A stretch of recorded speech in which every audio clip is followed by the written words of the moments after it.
मेरा नमस्कार। एक गजल से बात शुरू करता हूँ कि कागज अगर शराबी ना होता, तो कलम इतनी खूबसूरत ना होती जी। कि कागज अगर शराबी ना होता तो कलम इतनी खूबसूरत ना होती, और तुम घर इतने हंसी ना होते तो गजल इतनी खूबसूरत ना होती। तुम घर इतने हंसी ना होते तो गजल इतनी खूबसूरत ना होती। और शुक्र है खुदा का कि तू साथ साथ चलता है। शुक्र है खुदा का कि तू साथ साथ चलता है। सफर में अगर तुम ना होते तो सड़क इतनी खूबसूरत ना होती। क्या बात है जी, क्या बात है। लिखता हूँ कि तुम अदब से पढ़ोगे तो अदब लिखूंगा मैं। तुम अदब से पढ़ोगे तो अदब लिखूंगा मैं। जितना भी टूटा हूँ वो सब लिखूंगा मैं। तुम अदब से पढ़ोगे तो अदब लिखूंगा मैं। जितना भी टूटा हूँ वो सब लिखूंगा मैं। कलम तो रोज कहती है गम बयां करने को, अगर अभी नहीं लिखूंगा तो कब लिखूंगा मैं। क्या बात है जी, क्या बात है। कलम तो रोज कहती है गम बयां करने को, अगर अभी नहीं लिखूंगा तो कब लिखूंगा मैं। और ये शेर सुनिए सर कि शुरू में तो परिंदे भी उड़ना नहीं जानते हैं। शुरू में तो परिंदे भी उड़ना नहीं जानते हैं, मगर उम्मीद है कि एक दिन गजब लिखूंगा मैं। क्या बात है सर, क्या बात है। मगर उम्मीद है कि एक दिन गजब लिखूंगा मैं। और कुछ शख्स है जहां में जो बस दिखावा करते हैं, कुछ शख्स है जहां में जो बस दिखावा करते हैं। सब नफरतों की ताकतों का सबब लिखूंगा मैं। सर ने मैदानों की और पहाड़ों की बात की थी। सर ने, मेरा दिल्ली में एक दोस्त है, मैंने एक बारी फेसबुक के माध्यम से एक शेर अपलोड किया, पोस्ट किया, तो उसने कमेंट किया कि वैसे तो कोई भी लिख सकता है, अगर सच में हिमाचली हो तो कुछ ऐसा लिखो कि जिसमें तुम हिमाचल को अप्रिशिएट कर सको, उसको प्रेज कर सको।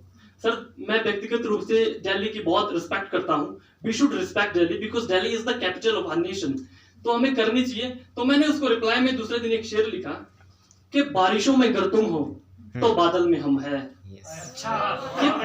कि बारिशों में अगर तुम हो तो बादल में हम है, और महलों में अगर तुम हो तो माँ के आंचल में हम है। क्या बात है जी, क्या। कि बारिशों में अगर तुम हो तो बादल में हम है, और महलों में अगर तुम हो तो माँ के आंचल में हम है। और यूं इतराया ना करो राजधानी में रहकर, दिल्ली में अगर तुम हो तो हिमाचल में हम है। क्या बात है।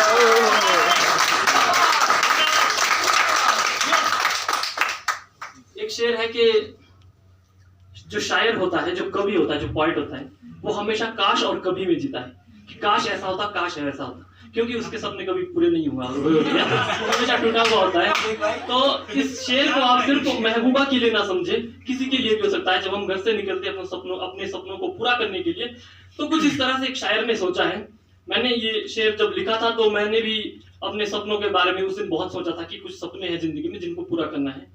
कि मोहब्बत का समा होता, काश कि मोहब्बत का समा होता, खुशी का सिलसिला होता। ये काश की बात हो रही है कि मोहब्बत का समा होता, खुशी का सिलसिला होता। मुझे भी फिर नहीं तुझसे कभी कोई गिला होता, और मुझे भी नींद आ जाती खुशी से रात में अक्सर। तुझे जो मैं मिला होता, मुझे जो तू मिला। क्या बात है जी, क्या बात है। शेर है कि हम तो फकत शरीफ ठहरे हैं, पर दुश्मन की तो रोज तैयारी रहती है।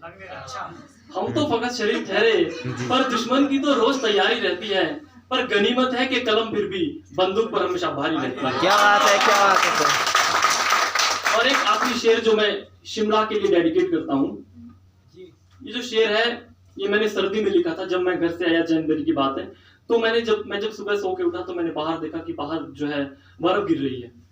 तो हिमाचल प्रदेश विश्वविद्यालय के आसपास, समरील के आसपास, एक छोटे से कमरे की छोटी सी खिड़की के पास एक लड़का इस तरह से सोचता है। बहुत सादा लिखा है, आखिरी शेर है कि वैसे तो मेरे हमदर्द बहुत हैं, कि वैसे तो मेरे हमदर्द बहुत हैं, फिर भी जिंदगी में दर्द बहुत है। कि वैसे तो मेरे हमदर्द बहुत हैं, फिर भी जिंदगी में दर्द बहुत है। और सुना है तेरे गांव में धूप खिलती है आजकल जी, मेरे शहर में तो बस सर्द बहुत है। क्या बात है जी, क्या बात है। और आखिरी एक बात कहनी थी कि मैं भी वहीं से हूँ जहाँ से सर है। मैं भी शिलाई से हूँ और नैनीताल से हूँ, और सर से काफी इन्फ्लुएंस हुए हम। इनका सिर्फ नाम सुना था, आज पहली बार देखा। सर आपका बहुत बहुत धन्यवाद, और सभी को धन्यवाद।